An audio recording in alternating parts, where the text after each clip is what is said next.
الإنسان كما ذكرت لكم حينما تشتري لآل بيتك طعاما وفاكهة تختارها بنيات صالحة بسم الله بسم الله ودعوات مباركات وتسمي الله بسم الله الرحمن الرحيم الحمد لله رب العالمين اللهم صل على سيدنا محمد وعلى سيدنا Muhammad. Habib said that, as we mentioned, that when you make an intention, when you buy something, when you buy food for your family, your intention impacts the one you're making the intention for. So when you go and buy food for your family, or you buy clothes for your family, and you say Bismillah, and you make righteous intentions that go well with the things that you're buying, and this is something that we covered in the last lesson. Now, blessings comes with two things. When you purchase,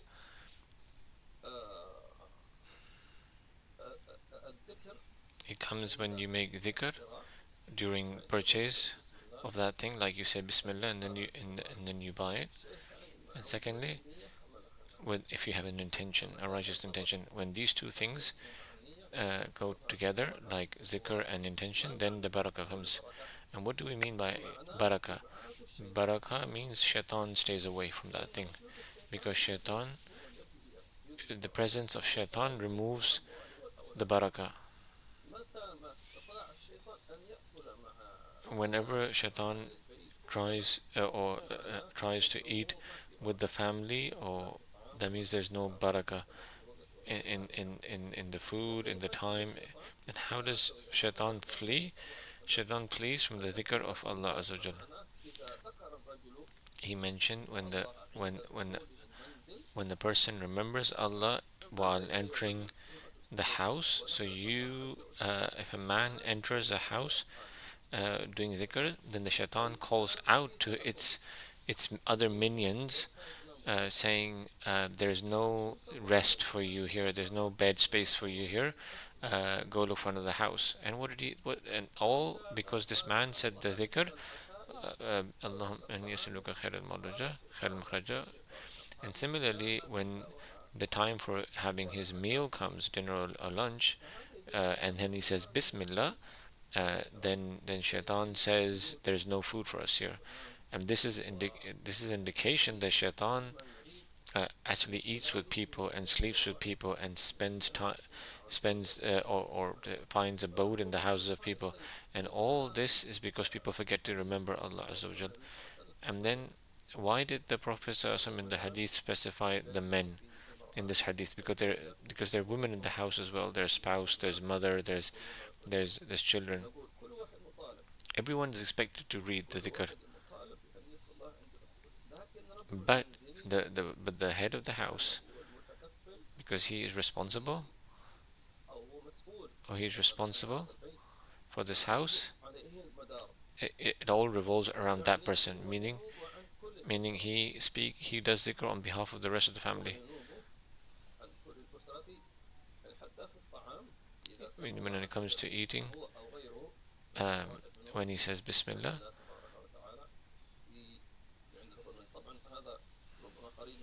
and maybe we might have digressed from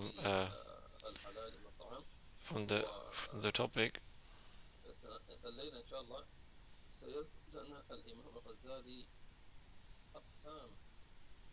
Imam Ghazali specified types of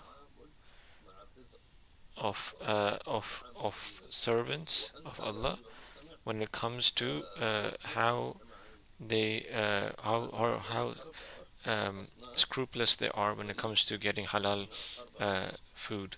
So he mentioned 4 types. So we hope we're not from we hope that we are at least from one of them. May Allah make us from the elect of these. Ameen. نقرأ في كتاب الأربعين في أصول الدين تأليف العالم العلامة الإمام أبي حامد محمد بن محمد بن محمد الغزالي رحمه الله تعالى ونفعنا بعلومه وعلومكم وعلوم سائر الصالحين ورضي الله عنكم إلى أن قال في بيان درجات الورع اعلم أن لكل المطعم خاصية تصفية القلب وتنويره وتأكيد استعداده لقبول أنوار المعرفة، وفيه سر لا يحتمل هذا الكتاب ذكره، ولكن ينبغي أن تفهم أن درجات الورع أربعة. حسبك كلام كتاب هؤلاء لو نقرأه. Now, the words of these great people need to be read carefully and with depth. Imam Ghazali says, know that the goodness of food is based on the fact that it's halal, meaning that the least level of goodness comes from it being halal.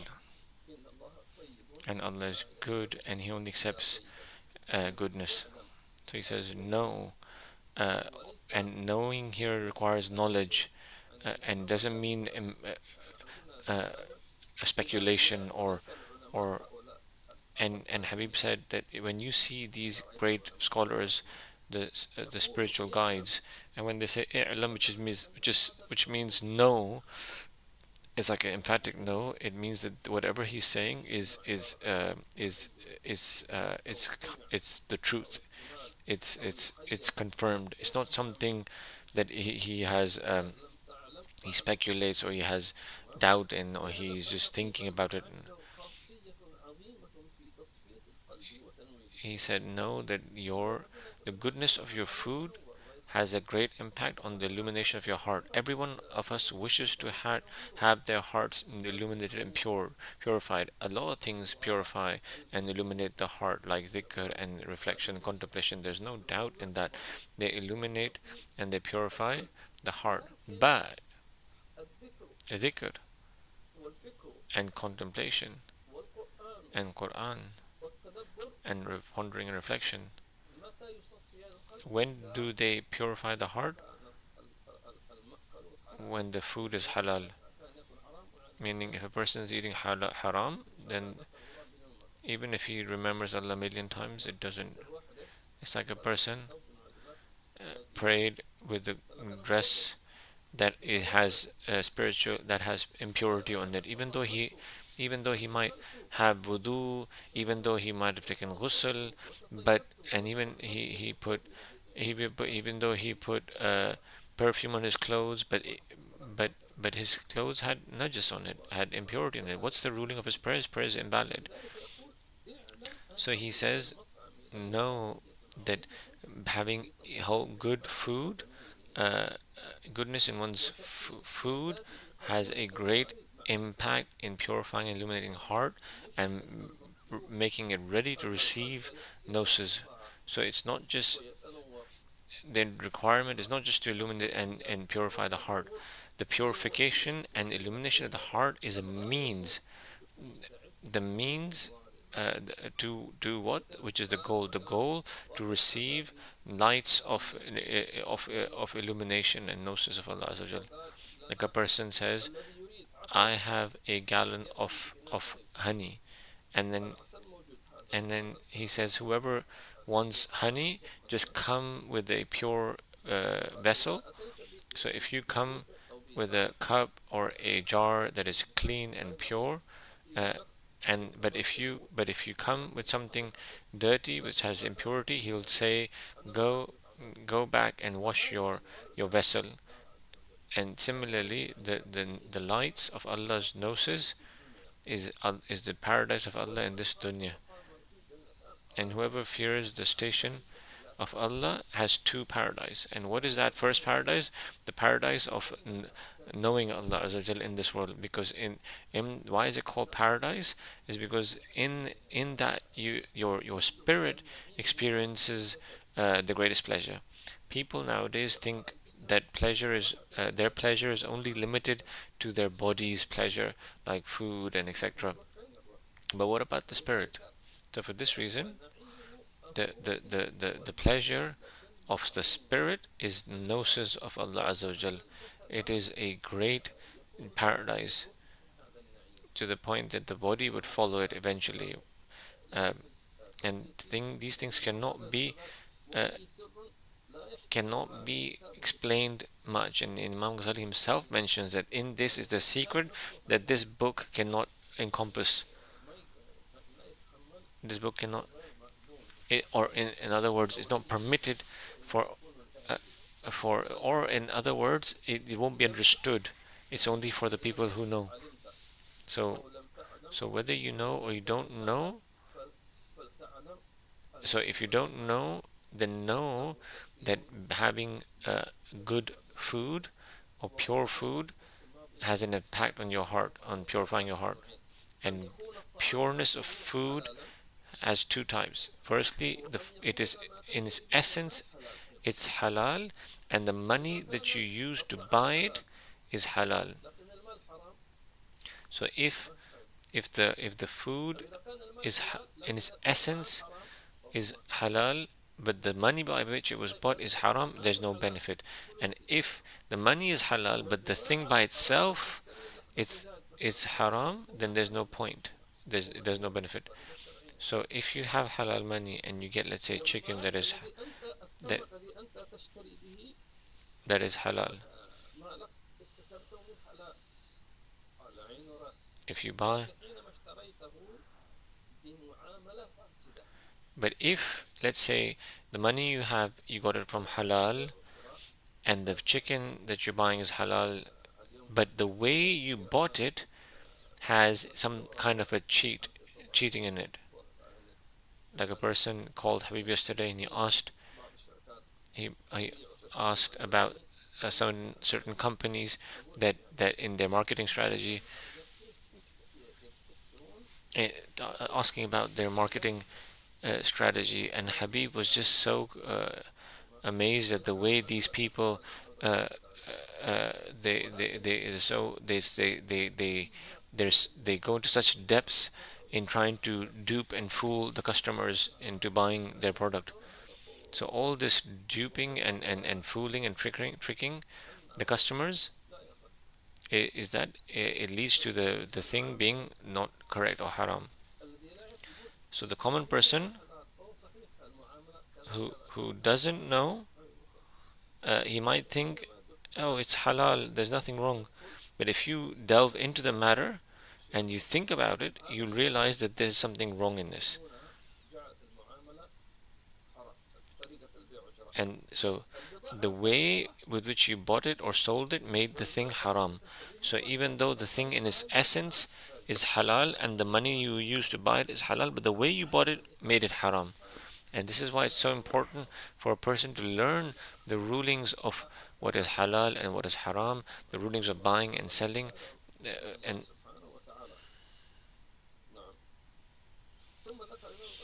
then Imam al-Ghazali, may Allah have mercy on him, says the degrees of people when it comes to dealing with what is halal. الدرجة الأولى ورع العدود، وهي التي يجب الفسق باقتحامها.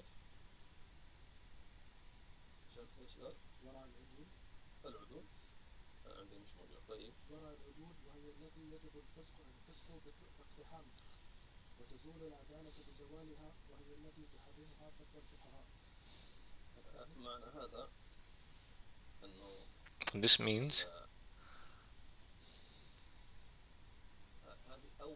this is the first level, the first degree, which is introductory, which is the scrupulousness of the just people. And what is the just person? The adl is the one who has not committed any major sins even once, so that he's not referred to as a fasiq. Meaning, in summary, in short, the first degree is that the person stays away from buying anything haram, meaning like buying the flesh of swine. So he says, no, I don't want this because it's haram. This is the first level of being being in the level of goodness, and most Muslims at this level. But unfortunately, there are some who don't care even about this. The second degree is the wara of the righteous, the scrupulousness of the righteous people. قال فيه رسول الله صلى الله عليه وسلم دع ما يريبك إلى ما لا يريبك. دع ما يريبك إلى ما نعم. هذا يسمونه This second degree is to refer to the frugality of the righteous, which is the beginning of discernment, where one cautions from things that may be haram, meaning something in its essence is halal, but there's a possibility that it is haram. مثلا دخل في شيء من التحريم Meaning there it might be something that is in it that's haram. Then that's what's referred to as shubha, doubtful matters. أنه محرم. So there's a likelihood that it is haram. يا طبعا عندنا كما ذكر So this الشريعة is referred. المفتي أو العالم أو الفقيه حينما تسأله This يجيب على الظاهر. the mufti would give you the judgment based on the apparent, فأنت لا فيما تنوي أنت. and like the outward form, the outward appearance, not based on what you intend. So it would be halal, but there's a likelihood that it's mixed with haram. So the righteous would stay away from this, and this is referred to as the frugality or the scrupulousness of the righteous, by where they leave something out of fear that there's a likelihood of haram being mixed with it. قال النبي صلى الله عليه وسلم لا يبلغ العبد درجة المتقين حتى يدع ما لا بأس به حذرا أو مخافة مما به البأس. وقال عمرو رضي الله عنه كنا نضع 19 الحلال مخافة الوقوع في الحرام. ومن هذا الأصل كان بعضهم إذا استحق 100 درهم اقتصر على 99 وترك الواحد حاجزا بينه وبين النار بخوف الزيادة. وكان بعضهم يأخذ ما يأخذ بنقصان حبة ويعطي ما يعطي بزيادة حبة. ولذلك أخذ عمر بن عبد العزيز رحمه الله تعالى بيده حذرا من ريح المسك الذي كان يوزن بين يديه لبيت المال. وقال لما سئل عن ذلك هل ينتفع إلا بريحه. نعم هذا أيضا. So this is also a higher degree, which is the scrupulousness of the muttaqeen, those who fear Allah, and where you leave something that has no harm in it out of fear of it leading to what is haram, or what causes harm, meaning there's something that is not haram, but he's afraid that in attaining it or acquiring it, he will fall into something that is disliked or haram. غير صالح في الاستعمال من حيث الباطن. Meaning it's not good for his inward, for his state of his heart. ما لا بأس به حذرا ومخافة مما به بأس فلا يشتري بضاعة. So he doesn't buy anything that is ما في أي شبهة. halal without doubt, with no doubtful things in it, but he is afraid that this halal thing, because of this halal thing, he might fall into let's say heedlessness. He might be distracted from it, from Allah Azza wa Jal. مثلا Meaning أراد أن يشتري لعبة he wants to buy a toy for his kids, ولكن فكر هذه اللعبة but then he thought that this toy, I'm afraid that it might waste their time, or they might get attached to it, even though it's this permissible. الانشغال عن ذكر الله أيضا مش حرام. Also, being distracted from Allah Azza wa Jal is not haram, especially for children, but he has a higher level of concern. Then he mentioned some of the examples that some of them would buy, يشتري فستق let's say a nut, a peanut, or a pistachio, and he would say, give me a kilo of nuts, and then the salesman gives him a kilo of nuts. Now the purchase is correct, that there's a probability that the amount of nuts that are put in the bag might be more. So even if it's more, the seller the seller is the one giving himself, so he's okay with it. But there's also another likelihood that the seller is not aware of the excess amount, and this is a likelihood that's uh, that's a unlikely likelihood. So if I know that the amount is more and I don't tell him, then I would have kind of cheated him.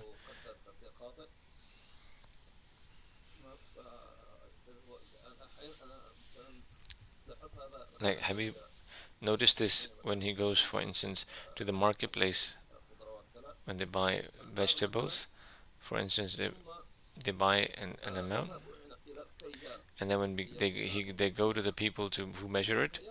Sometimes those who measure, they don't know the type of vegetable. Meaning you buy oranges, but then there are 3-4 types of oranges that are for sale. Like there's Egyptian ones or African ones or Syrian ones, etc.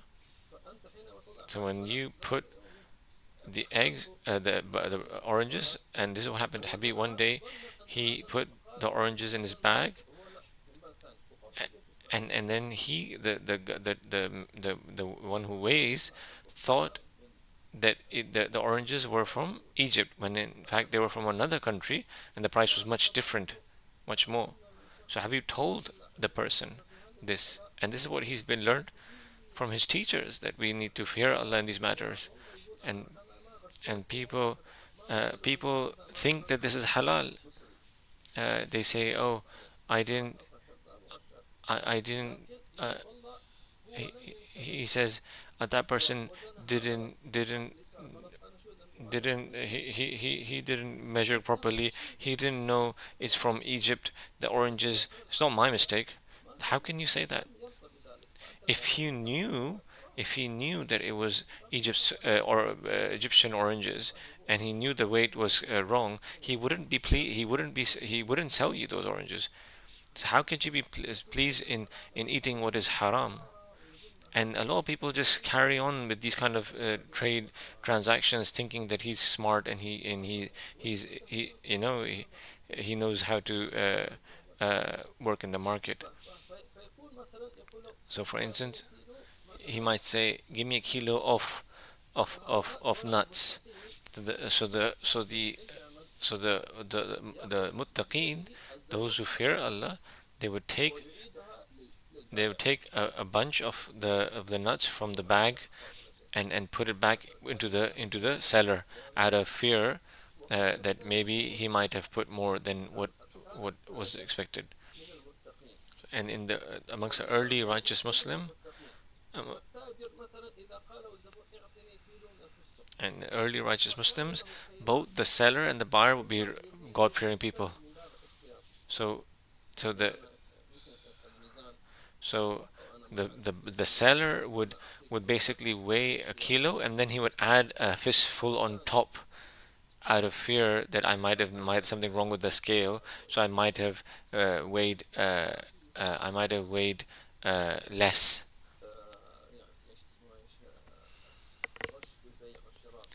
Unfortunately, nowadays there's a lot of cheating in buying and selling. Then these things impact people. So a person could buy something that is halal, and you bought something that is halal, but the seller is a cheater,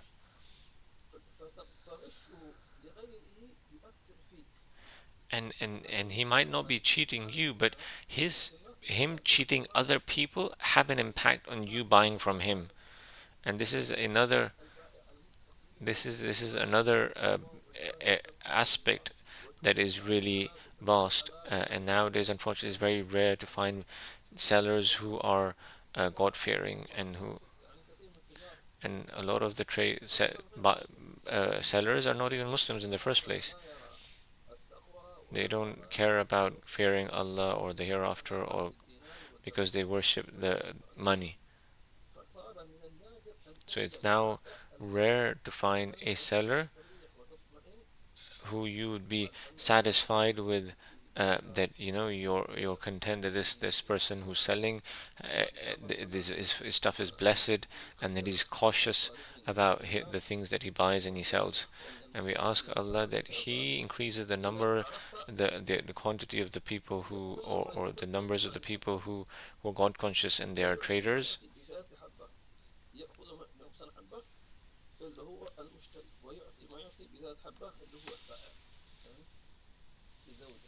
So they add extra out of fear of measuring less.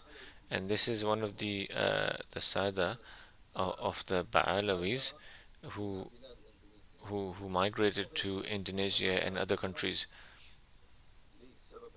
And he migrated for two reasons. For what for because that time there was some kind of a famine in Hadramaut, and him having a family, uh, uh, they instead of they took permission to travel to seek halal rizq, and also with the intention of calling people to Allah and seeking sacred knowledge. The first things they would do is take permission from their sheikh or from their grandfather, because in Hadramaut most of the households they would have a scholar amongst them, whether it be a grandfather or a father or an uncle or a mother. Every single house had an elder who was learned.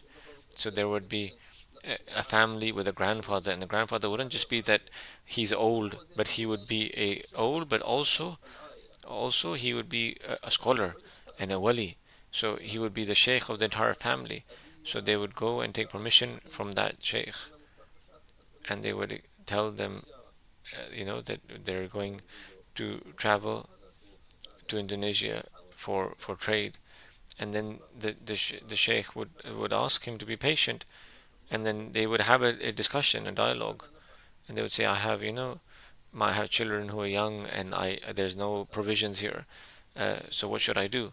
And then the sheikh would tell them, okay, go to Indonesia, but with the intention of seeking halal money, halal rizq, and secondly, to go spread the religion of Allah, to call people to Allah, and thirdly, to seek sacred knowledge.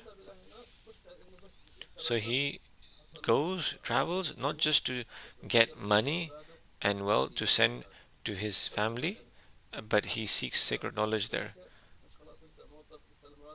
So if you're in Indonesia, it doesn't mean you're just an employee there seeking wealth. Go study amongst go study amongst the scholars there. If you're a scholar, then go teach over there. Call people to Allah. And through this, Islam spread in Indonesia and other countries like Africa. And one of the traders was like that. He would always add more. Somebody would say, give me a kilo of tomatoes, and he would measure a kilo, and then he would add one or two more pieces out of caution that he might have,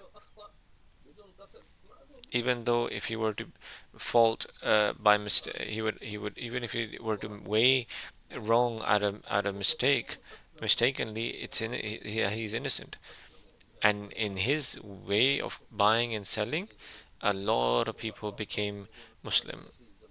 Some people would come. Some people,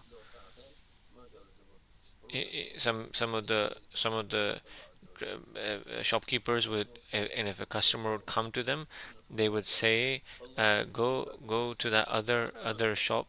He's opened a shop for 2 hours and no one's come to him.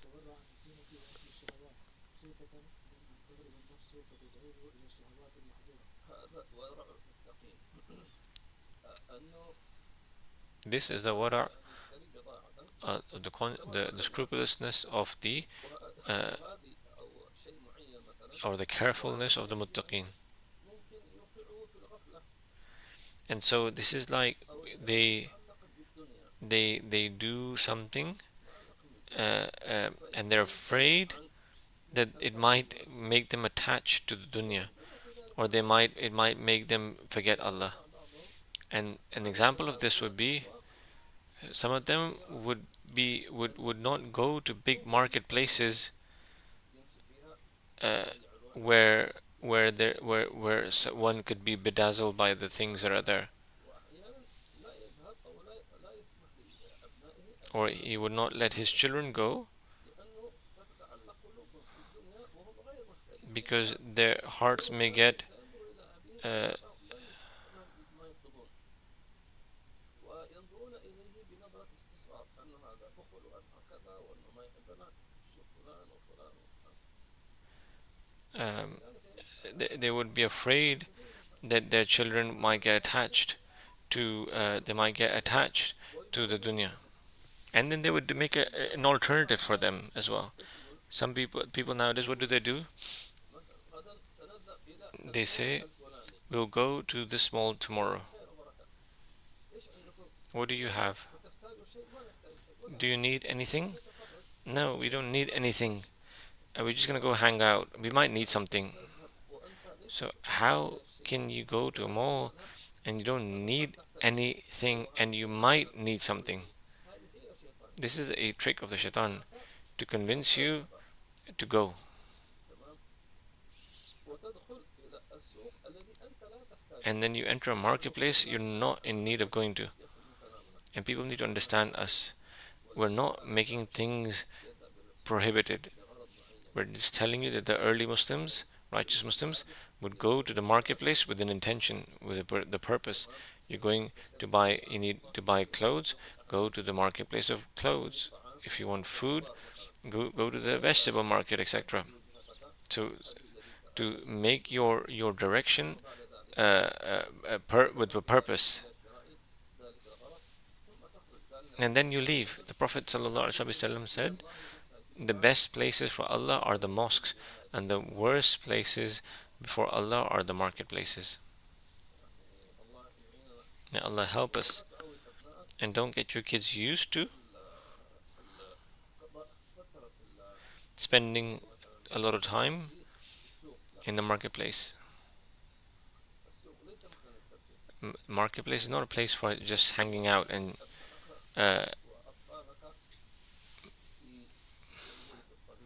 make your kids accustomed to, and your family accustomed to going to the natural places, places of nature, like the parks,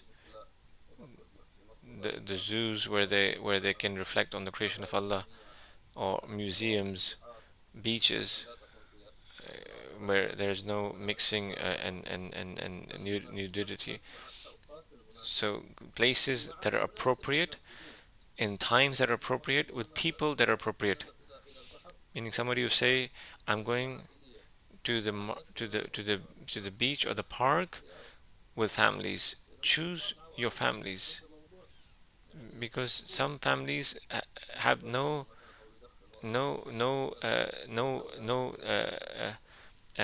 they don't care how they raise their kids.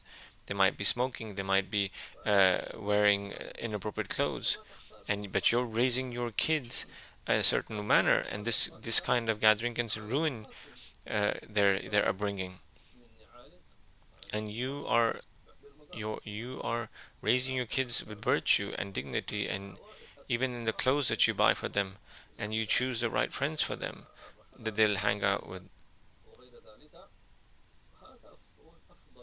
And this is the correct way. May Allah protect us and our children. Ameen. Also, there's also the carefulness of the muttaqin, those who fear Allah, the cautiousness.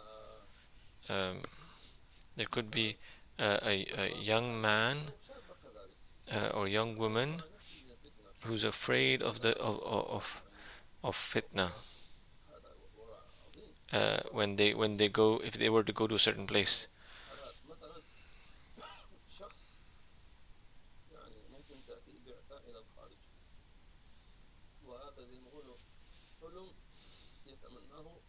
And then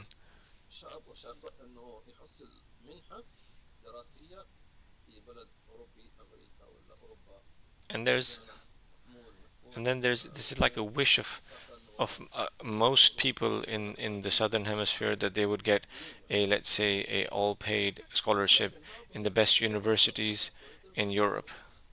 But then there's some people who get that, but they excuse themselves. They say, I'm afraid for myself. And some people,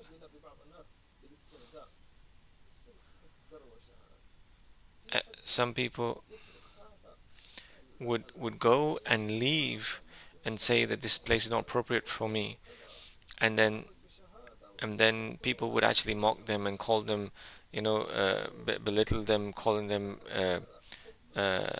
old-fashioned, backward, or let them say what is best for a person.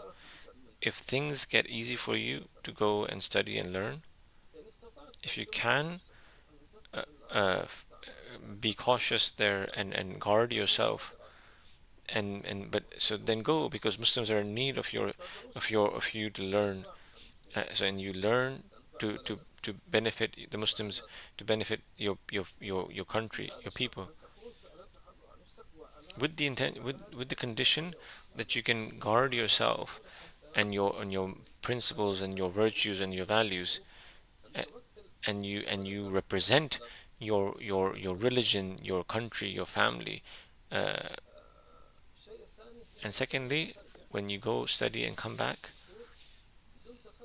you don't come back arrogantly, and belittle other people. Ask them, where did you study? Oh, you studied in that crappy university. No, there's no benefit in that.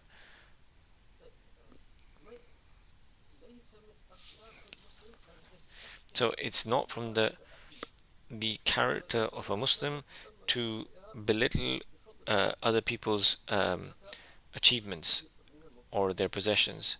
Allah honored you or chose you to go and study there, so don't belittle other people who got their achievements from, let's say, universities, or from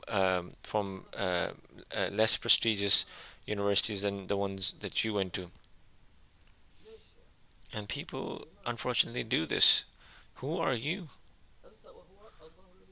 You and him, Allah is the one who gives both of you.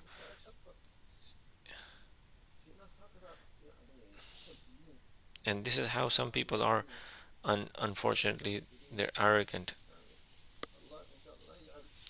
Inshallah, Allah doesn't make any of us uh, uh, like this, and because such people, Allah does not like such people at all. The arrogant people, uh, those who belittle other people. It shouldn't be. You shouldn't do this. And Habib mentioned last time that when he was a student with Sheikh Ayman, may Allah preserve him and increase him with ease and well-being. One day, he came with his teacher, with his Sheikh, the Sheikh of the Qurra, Sheikh Abu Hassan al-Kurdi, may Allah have mercy on him, in his class, and this was a great event.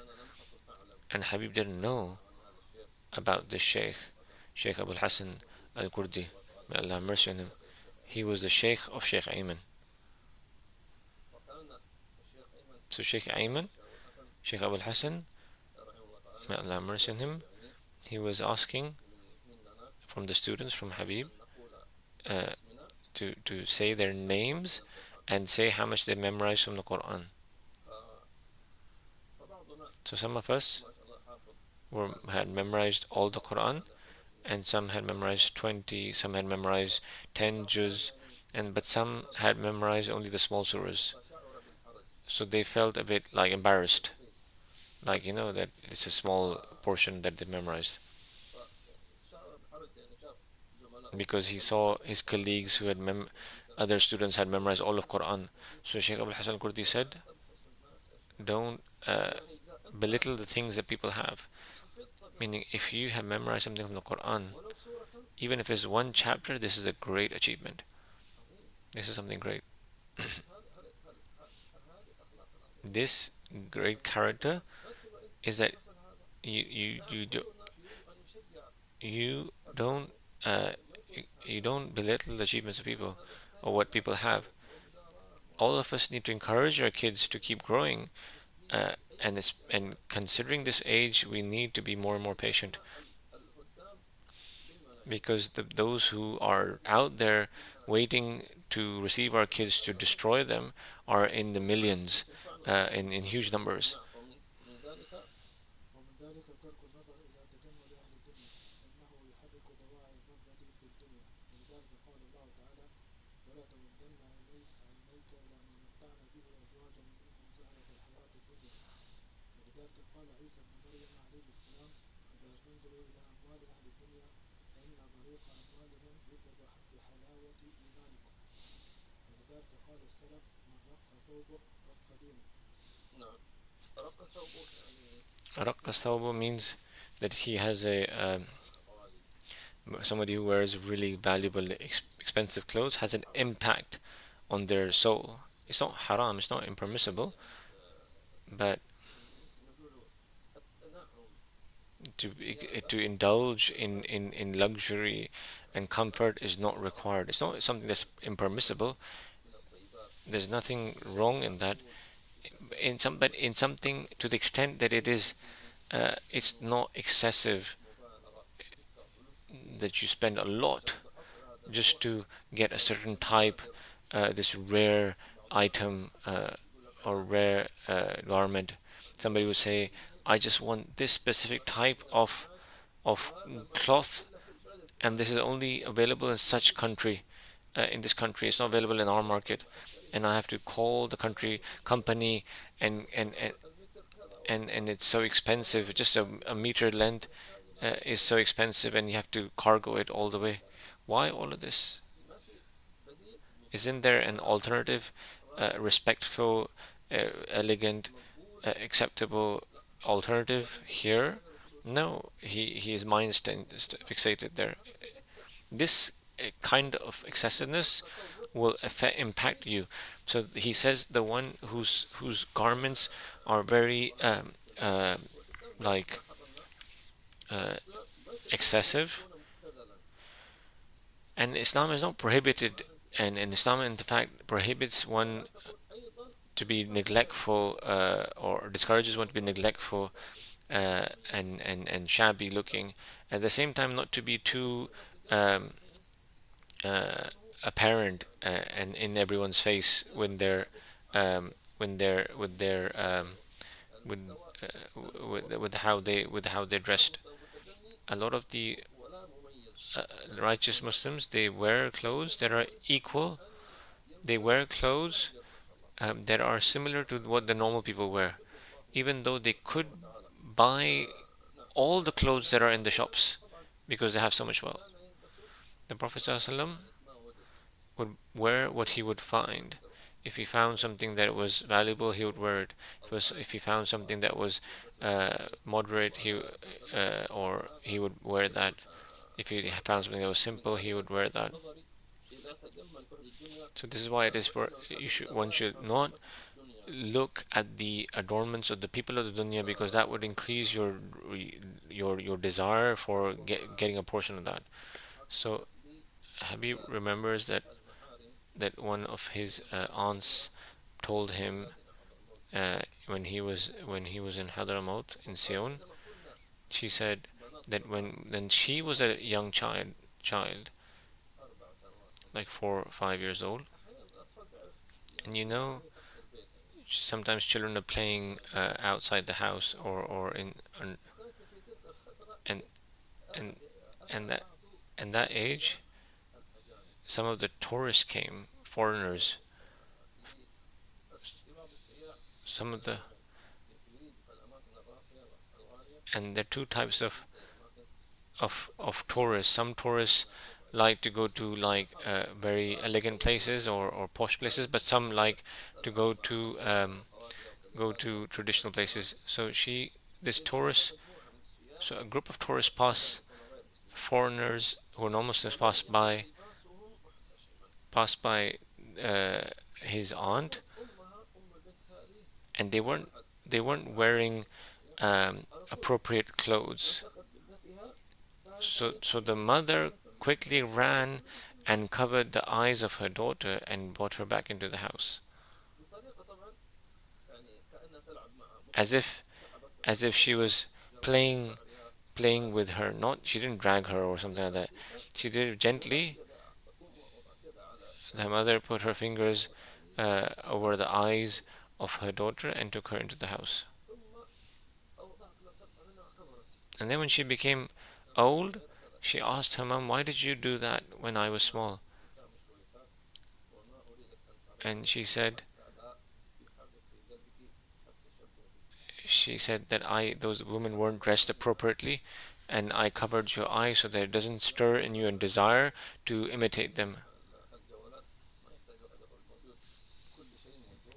How can we compare that to our age right now, where everything's on our phones, on the social media? The whole world, everything's opened up. So, Allah, Habib makes dua that Allah preserves and guards our children, our daughters, and guards us from all types of tribulations, outward and inward. And these tribulations will have to come, and we should not feel hopeless. And Allah does not burden a person as Allah only burdens a person as much as he can bear. And so you fear Allah as much as you can. The Prophet ﷺ strived to guide people he loved. He liked a lot. He tried a lot for certain people to be guided, just as how you wish for certain people to guide.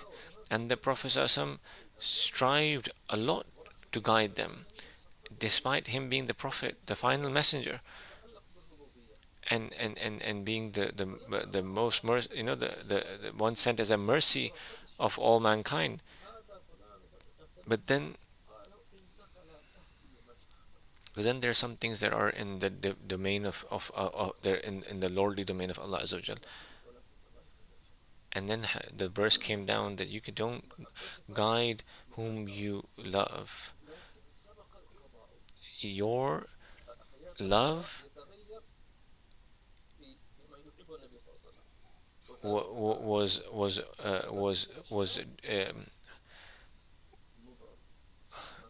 part of the qada or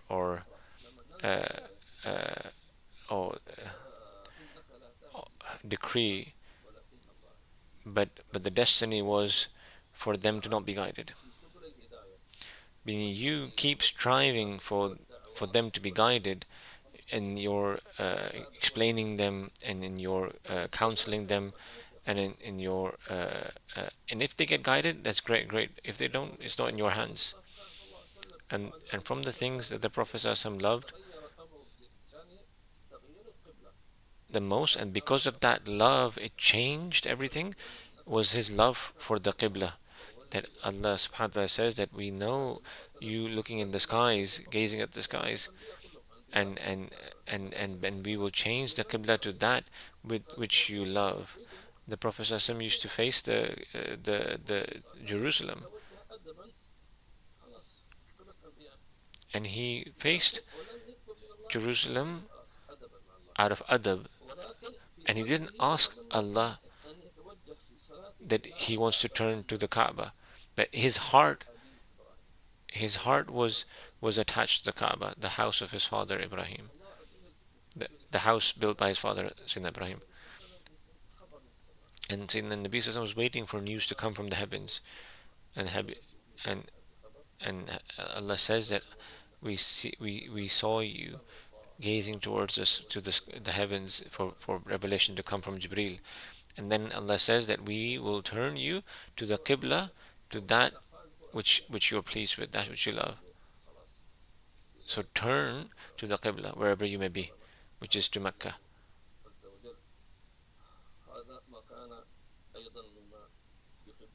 And this is also something the Prophet ﷺ loved. Some may say this is something hard to digest. Some people would say, I can say it's hard, but it's not impossible. ربما يكون صعب حنمشيها لك صعب أنك يعني تعمل بها حرفيا لكن يمكنك أن تعمل No, no, Habib, sorry, Habib saying that some people might find what he's saying, Habib, about about this advice of Imam Ghazali as difficult, like leaving something, leaving as in not looking at the world at the world. Um, uh, so Habib saying you can try to prevent yourself from looking at things that are permissible, and especially in the Ramadan, especially in Ramadan. In Ramadan, you can attempt to do that. Like, for instance, for one to look at his spouse or her spouse is permissible. With desire is permissible. But in Ramadan, for you to look with desire is impermissible. So, despite her being your wife, you're not allowed to look at her with desire because you're fasting. One would say, I'm fasting from eating and drinking and procreation, but you need to fast guard your eyes as well. So the fasting of the elect are those who even guard their eyes, meaning he leaves all of his desires for the sake of Allah, the desires of the eyes, the desires of the ears. Uh, so you leave all the desires that are permissible before Ramadan and that are permissible after you open your fast. So when you lower your gaze, but that doesn't mean, Habib, just to clarify, it doesn't mean that you don't look at your wife. Here he's saying to look at your wife with your spouse with desire. Meaning if you're looking and you feel desires towards her, you look away. This you doing this with your spouse in your house, no one's watching you. Allah boasts before the angels about you doing this, meaning you did something so simple, but Allah will say to the angels, look at my servant, he's leaving his food and his drink and his desires for my sake, meaning you've guarded your eyes from your desires. So this Ramadan is a practice for you, because after Ramadan you guard your eyes from the fitna of the dunya, uh, uh, from the trials of the dunya. In this age that we're living in, the dunya, the world is everywhere, in front of you, above you, around you, in your phone, in your car, every single device that is connected to the internet. The whole world's there. Similarly, the the the the delivery services, everything's available for you to purchase anytime in your finger, in in your fingertips. You can order anything anytime. um, this is dunya. This is what Habib's saying. So just so that you uh, uh, don't be deluded by the dunya, don't look at the people who have something of the dunya.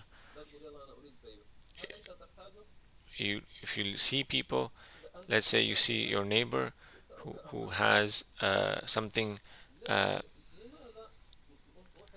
that's nice, and you like, oh, I like it, and then you go and buy it. No, do you need that thing? If you need that thing, then go get it. But Islam is basically telling us not to waste our money like that. And even after he buys, he's like, after some time he gets bored of it and he just leaves it to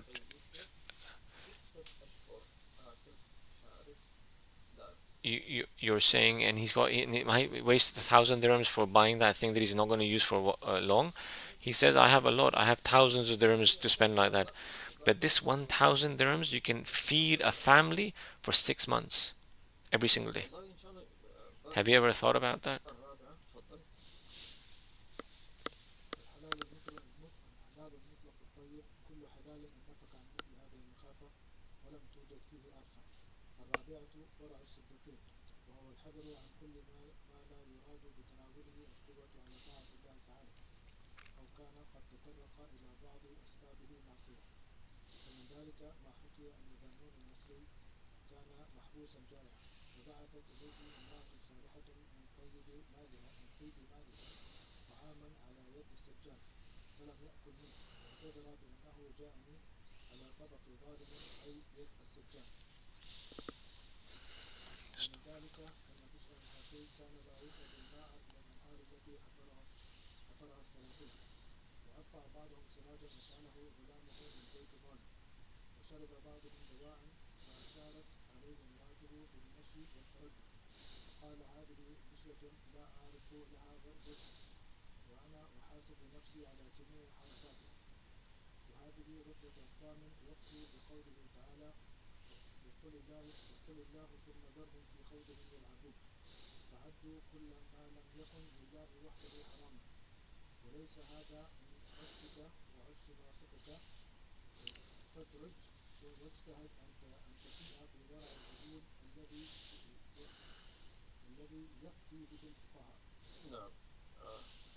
إذا ورع الصديقين So then the last degree is the wara', the piety, the the scrupulousness of the siddiqeen. Those who are the closest in degree to the prophets. This is their يترك الحرام their devoteness or their piety. They don't just leave things because they're haram, or they're afraid it might be haram, or they're afraid they might distract them, or but they leave everything يعين على طاعة الله. that does not assist them to coming close to Allah. إذا شيء If they find something من طاعة الله ما that doesn't help them in coming close to Allah, they don't need it, even though it's permissible.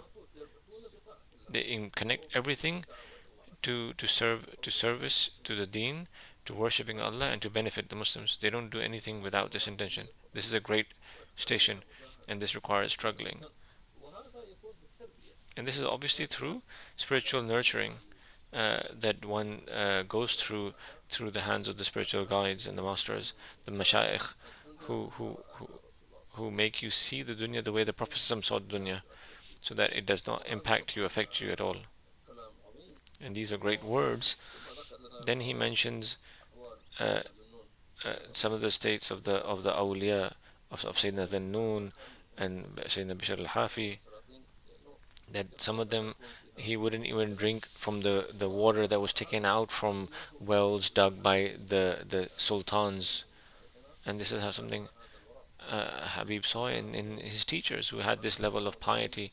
May Allah make us benefit from them and from their secrets. يعني كما قال الغزالي But we'll say what Imam Ghazali said, that these 4 degrees, if it's difficult for you, الدرجة الأولى then don't exceed the first degree. يعني لا تكون خارج الدرجات الأربعة.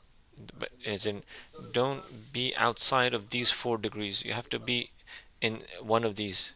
وإلا فأنت في يعني If you're not in these على خطر عظيم. if you're not in these 4 degrees, that means you're in danger, big danger. كل شيء بالتدرج. And everything has to be done step by step بالتدريج with practice until a person reaches the level, the piety of the Siddiqeen. من بطون أمهاتهم على طول صاروا And these Siddiqeen, these great awliya, did not come, they weren't born in this state. They were patient, and they went through struggles all throughout their life until they reached that state. May Allah make us benefit from these awliya, from their knowledges, from their secrets. ونكمل إن شاء الله تعالى. And we'll stop here, and we'll complete the rest in the next lesson. May Allah grant us beneficial knowledge, make us benefit from what we heard. Allah, make our food pure, make our house pure, make our clothes pure, make everything that you've given us pure. Oh Allah, we ask you that you enrich us with halal instead of haram, and your good deeds instead of bad deeds. Oh Allah, grant us the goodness of this world and the hereafter. Sallallahu alaihi wasallam, Muhammad alayhi wasallam. Also, there is the issue that one Habib wants to clarify. Sometimes people they they call this thing they call this thing they took something or they left something because they felt embarrassed not to take it, or to, like for instance, you're sitting with your brothers, then you asked for a pen from somebody, and then you wrote, and then you wrote, and then you wrote something from that pen, and then you start looking at the pen, and then you say, "Oh, this is such a nice pen. Would you gift it to me?" Even though even though you were joking, and the man says, "Take the pen. It's a gift." The fuqaha said, the jurists say that if the man gives and he's not happy to give, then it's haram, because it might be that he's giving because he's embarrassed in front of the people, and because he's thinking that if he says to the people, "Give me my pen back," people will think he's stingy, and this is because he's not giving the pen from the depths of his heart.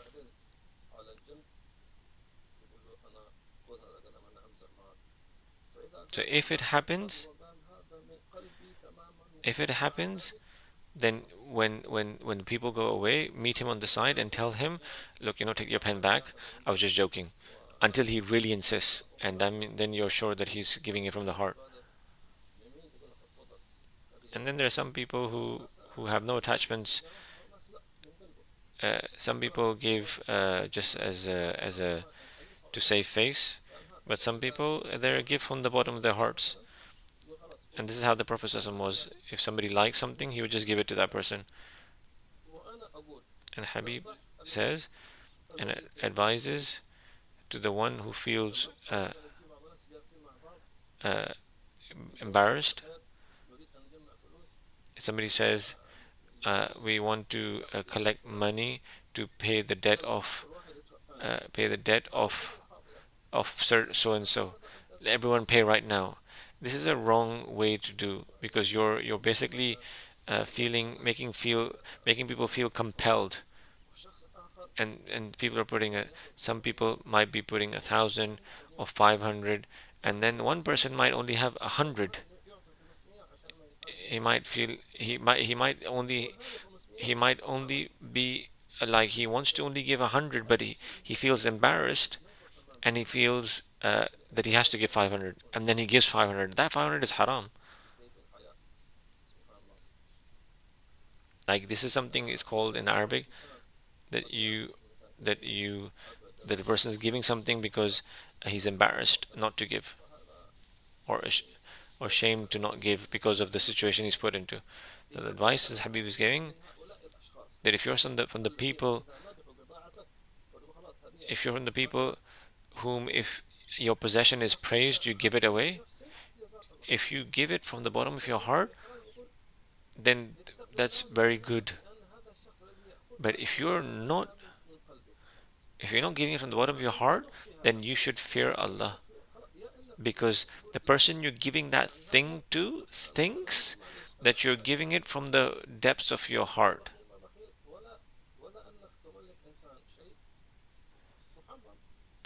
And so you shouldn't give somebody something that is haram for them, that puts them into sin, because it's not permissible for you to benefit from wealth except uh,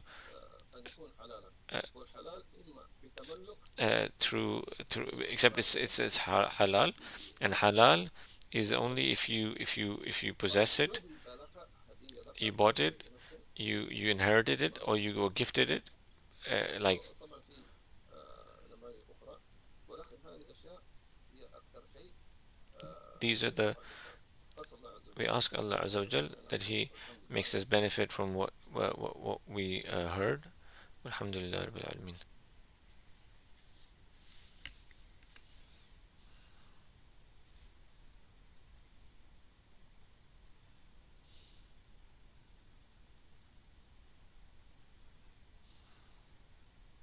الأخ محمد وعليكم السلام ورحمة الله وبركاته وجزاك الله خيرا. السيد حسين جزاك خير على نياتكم على حضورنا في السبعين. بارك الله فيكم، آمين وإياكم، الله يجعلنا وإياكم على ذلك ذوق نعمة النبي محمد صلى الله عليه وسلم. يسر معرفة المسلم على الذكر لا سيما عند كثرة الانشغالات. أقول في هذا الوقت الذي What dhikr do you advise people when they're so distracted in this day and age? أتى بأذكار In this day and age, if a person والليلة can do the daily litanies, آداب النوم والاستيقاظ the adab of waking up and going to sleep, of drinking and eating, this is itself is a great blessing.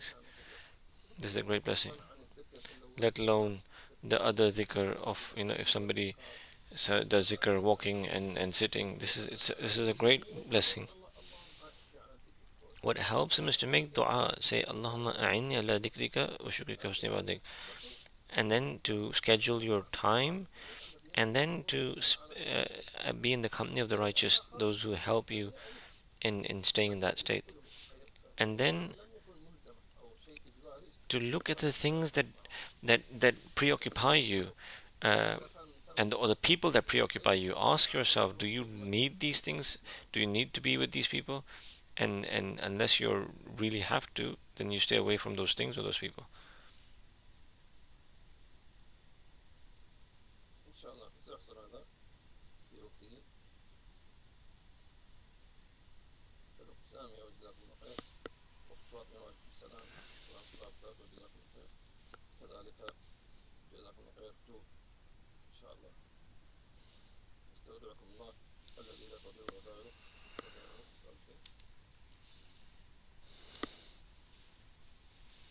محمد السرايع وعليكم جزاك الله خير، بارك الله فيك. الأخ أحمد ألو أحمد صالحين وعليكم السلام ورحمة الله وبركاته.